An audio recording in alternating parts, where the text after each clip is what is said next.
So I am in the delightful position of being a professional academic dress historian. Thinking about dress and fashion history is literally what I do for a job, which is a fantastic position to be in. But often when I tell people that that's what I do, that I'm a dress historian, that I work at a university, I think often people aren't quite sure what that actually entails, and that's especially true even for students that are wanting to develop their own careers as dress historians. So I thought that it would be useful to essentially take you with me on a week of my life as an academic dress historian and show you the kinds of things that I get up to.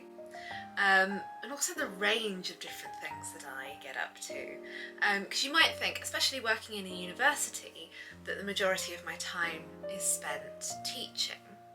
And while during term time that can be true, there is an awful lot of other things that we're doing, and it's definitely not the case that when term ends we get a lovely long summer holiday of research. That's not true at all, as I think that this journey with me this week will show. So my first meeting of the day was on Zoom with a colleague in Glasgow and another colleague all the way in Australia. And just one of the things that's really lovely about dress history is that yes, we work with our colleagues at our specific universities or museums, but we also get to take part in these wonderful international collaborations and to just meet and work with the best people. So my next task is to look at these proofs. So whenever you do an academic publication, before it goes out to get printed, it goes through one or two processes where you get to look at the proofs and send back any corrections. So this is the first proofs of a chapter that I wrote for an edited book called Small Things. And my chapter is about miniature versions of Britannia and how she's this sort of portable symbol of patriotism in the 18th century. So she appeared on things like patchboxes and fans. So I'm going to read through my chapter, remind myself what I wrote, and check to see if there's any little typos or errors that have crept in, and get rid of those. So that's my next job for the day.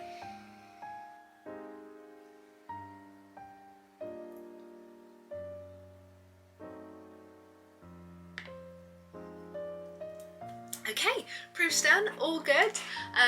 No awful typos discovered, so happy about that. So now I have had some lunch, I have done a little bit of marking, and now I have a tutorial with one of my PhD students.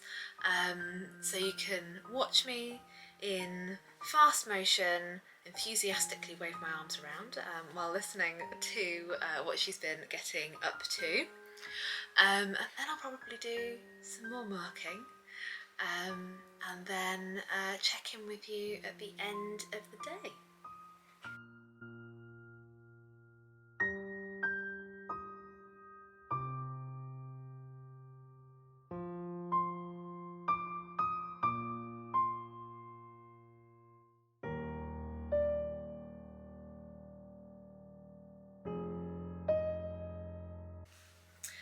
Okay, supervision done, email sent, admin done, and it is now well past 5 o'clock, so I am going to have a bit of a rest, have a break, have some food, and then the working day probably doesn't end here, which is partly my own fault, because I'm working on a project at the moment on the home dressmaking revolution and whether that is really a thing. So I'm working on a few recreations of the processes that people would have gone through from the late 18th century through to the late 19th century in order to sew garments at home. So one of those garments is a 1890s evening dress that I'm currently sewing on my 1890s treadle machine, following some 1890s home sewing manual instructions for working with velvet. So I'm probably going to do a little bit of hand sewing on that this evening, just to keep working through it. Which is a really interesting thing with my recreation work, because it's something that's come out of what was originally a hobby and then became a business, and then sort of took a bit of a back seat again. It's interesting how we think about the time that we spend on that and where that fits into work time, because technically it's part of my research, but it's very difficult to spend the amount of time that you need to on that sewing work within a sort of 9 to 5 work day. Although, as you'll see this week, work day is very rarely 9 to 5. There's a lot of flexibility in academia. So yeah, it's interesting to then be thinking about, well, is it a work project? Is it something I can do at weekends? Is it something I should be doing in evenings? Or should that be something that I'm fitting entirely within work time and then spending my weekends and evenings doing other things? Do I need another hobby, maybe? So I will probably be doing a little bit of that tonight to try and get it finished, get through this handwork. But otherwise, I will see you in the morning, when I think I will be going into London for a day, so that'll be fun. And yeah, I'll check in with you then. Good morning and welcome to another day. So today I am not in the office, I am out and about. I'm on my way to central London to go to the British Library, and I'm going to be doing some reading and some research for a chapter that I'm writing at the moment, which builds upon some of the research that I did for Material Lives. And I'm going to be looking at basically how we conceive of the idea of everyday dress, whether everyday is a kind of a temporal thing. Is it to do with when we wear clothes, the clothes that we literally wear every day, or is it more of a class thing, which is how we've often used the word in the past to mean like the dress that ordinary people wear. So I'm going to be doing some thinking about that, as I say, for a book chapter that I am writing. Then I'm going to go off and see some people, some actual human beings, one of the other perks of going into Central, and hopefully you'll get to say hi to some of them as well. I don't think that I can record in the British Library, but I'll see what I can do on my travels.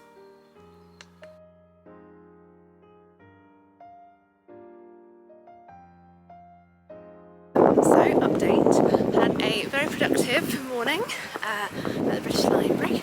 Managed to get some really good writing done on the everyday fashion chapter. So that is fantastic. And now I'm off to see a familiar face that many of you in the costuming YouTube world might recognise, to plan some possible future projects and networking, which will be really exciting. So hopefully we'll update you then.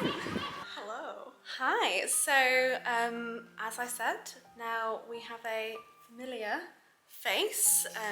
We've just been having some exciting chats about possible future things that might be coming our way and possible network things that I'm sure, hopefully, fingers crossed, you'll hear more about soon.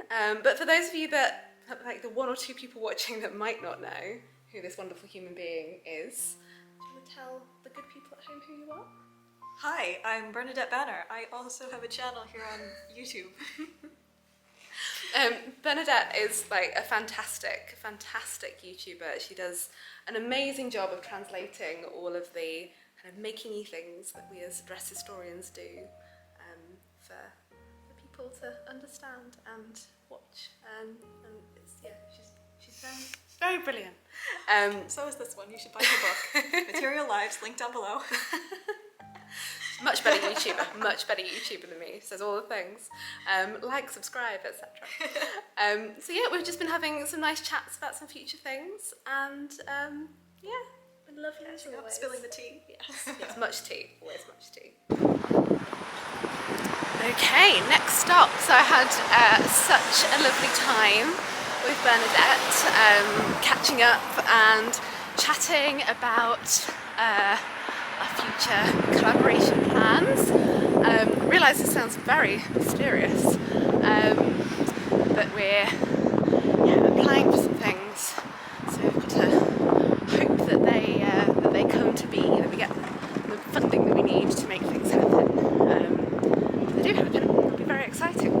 So yeah, I had such a lovely time catching up with her, and I am now off to Borough Market to meet some friends for dinner. So my friend who is another dress historian, Elizabeth Gurnard, and my friend who's a curator at the Victoria and Albert Museum, Caroline McCaffrey-Howarth, and yeah, we're just gonna have some dinner and some chats. Some highlights from my walk for all your academic gown needs. Eden Ravenscroft. Okay, so I'm now with Liz and Caroline, so we're having some wine and some dinner, and a nice time. So do you guys want to introduce yourselves to her? Hello, I'm Liz Gurnard and I'm a fellow dress historian. I've known Serena since we did our PhDs around the same time, both in 18th century dress history. My real focus is 18th century underwear and accessories, and we are both co-founders of the Sartorial Society series, which we hope you've caught online. Come to our seminars. Yes, you should come along if you haven't already. You should definitely come along. I like that my bag is like featuring quite heavily in this section. Sorry, hi, I'm Caroline and I'm an art historian of 18th and 19th century French and British visual and material culture, so I'm not so much in the dress history, but Serena and I have known each other for a while, and we both co-host a really exciting podcast which is trying to make art history, dress history a bit more public, which is called the Travelling Sisterhood of Art Historians podcast, and you can find us on Spotify if you'd like. And yeah, that's probably me. I'm a curator at the V&A, and yeah.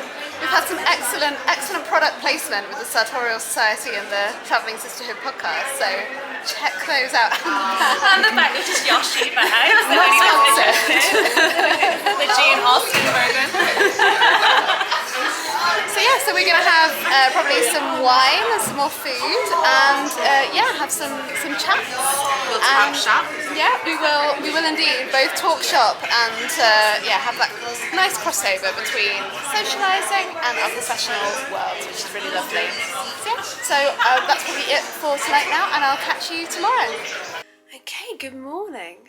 As you can probably hear from my voice, it is bright and early, because today I'm off to Leeds to do an actual collection object handling visit, which have been sorely missed during the last couple of years of COVID.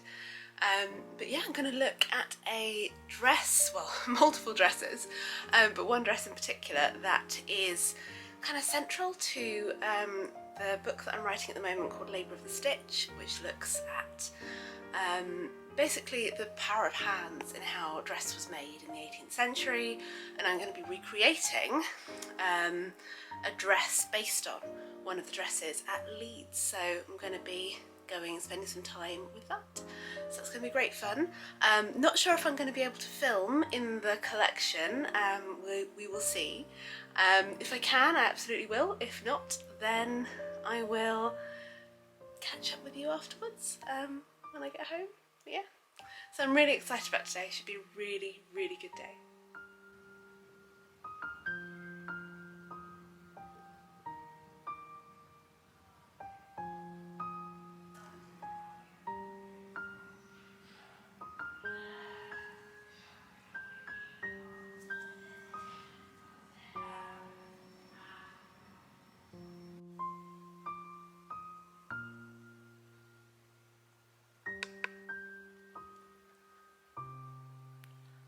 actual objects.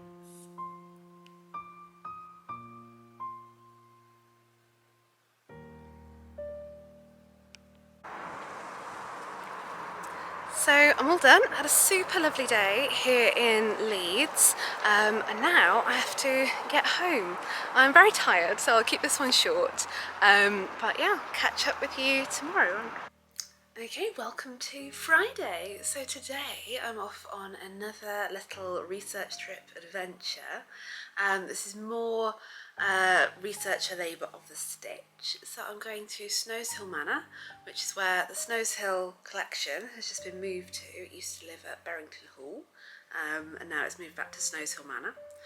And I'm going to be looking at some more 1760s English gowns to inform a bit more of my recreation for labour of the stitch.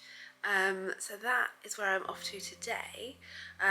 Like Leeds, I'm not quite sure how much I'm going to be able to film in the store and with the collection, but hopefully I will be able to have a little bit of time to have a nose around Snows Hill as well. So maybe I can tell you a little bit about what's going on there, and get a cheeky little National Trust day out alongside my research visit today.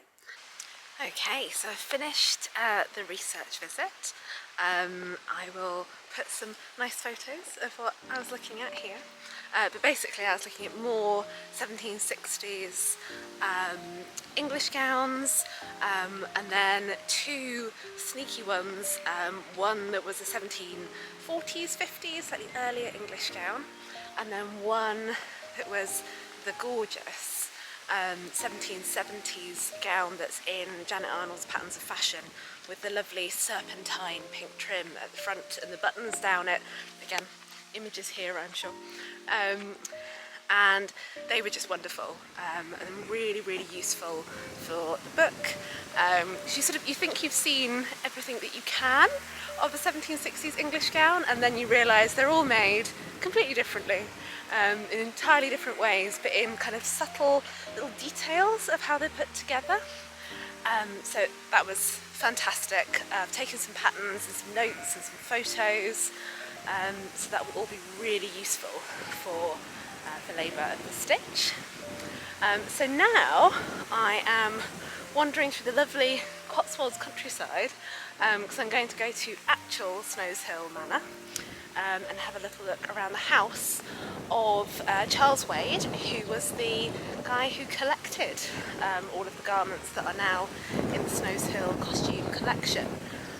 He's a really super fascinating guy, so I'm going to learn a bit more about him, see his house, and then I'll check in with you when I'm done.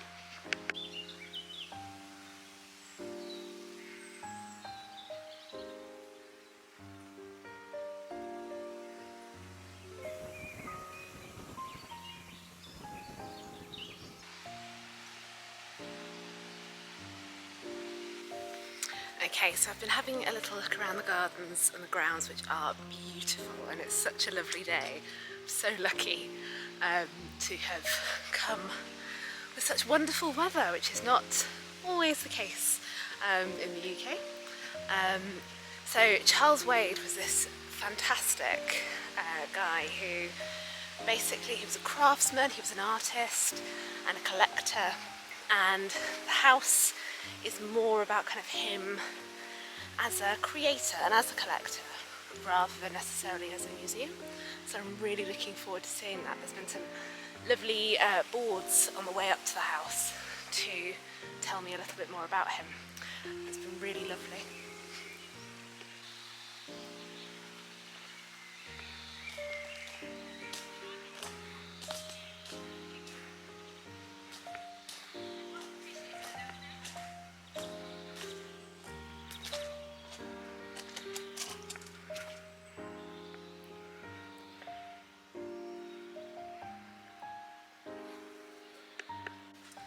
So I've just been around the house and it is stunning. If you have a chance to ever go to Snows Hill Manor, I highly recommend it. Not sponsored. It's just the most beautiful collection. set in the most beautiful rooms, and it's like a treasure trove of historic objects from all over the world.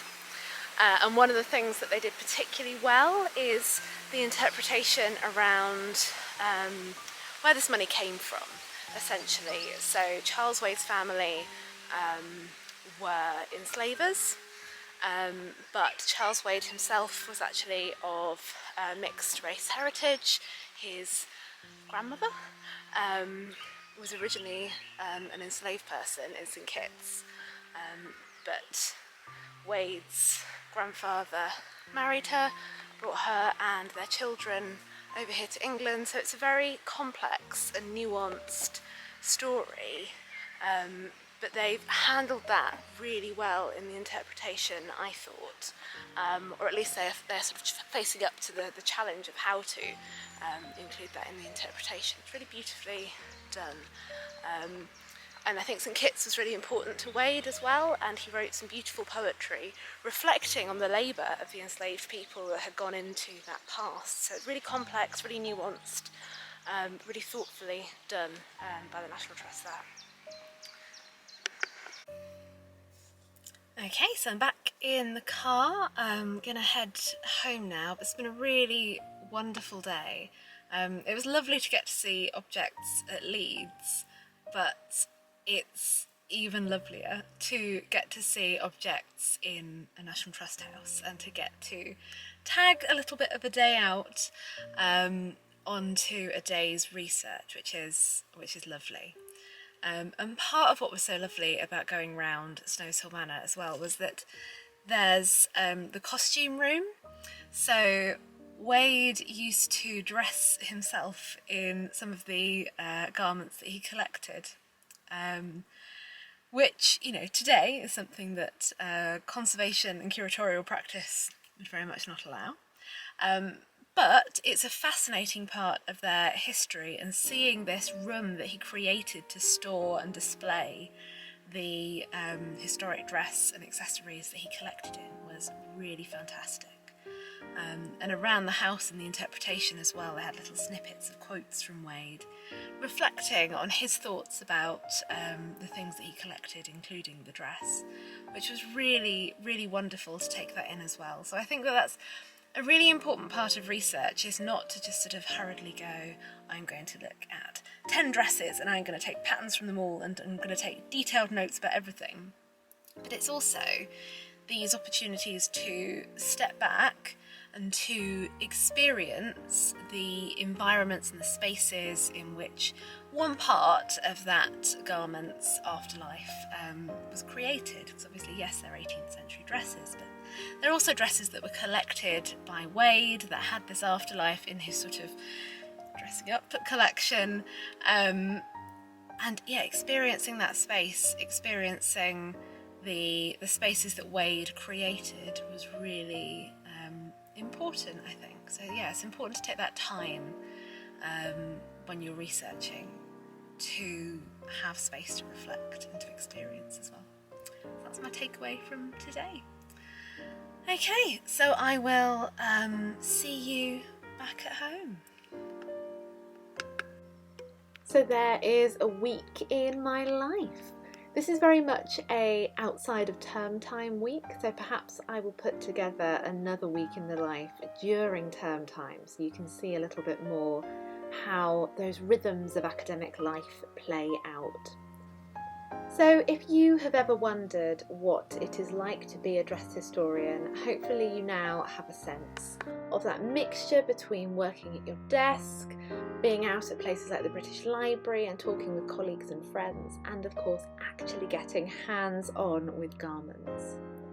I'm always happy to chat to people, give guidance and help if you're interested in becoming a dress historian. So please do drop me a comment, like, subscribe, and get in touch if you want to find out any more about what it is like being an academic dress historian.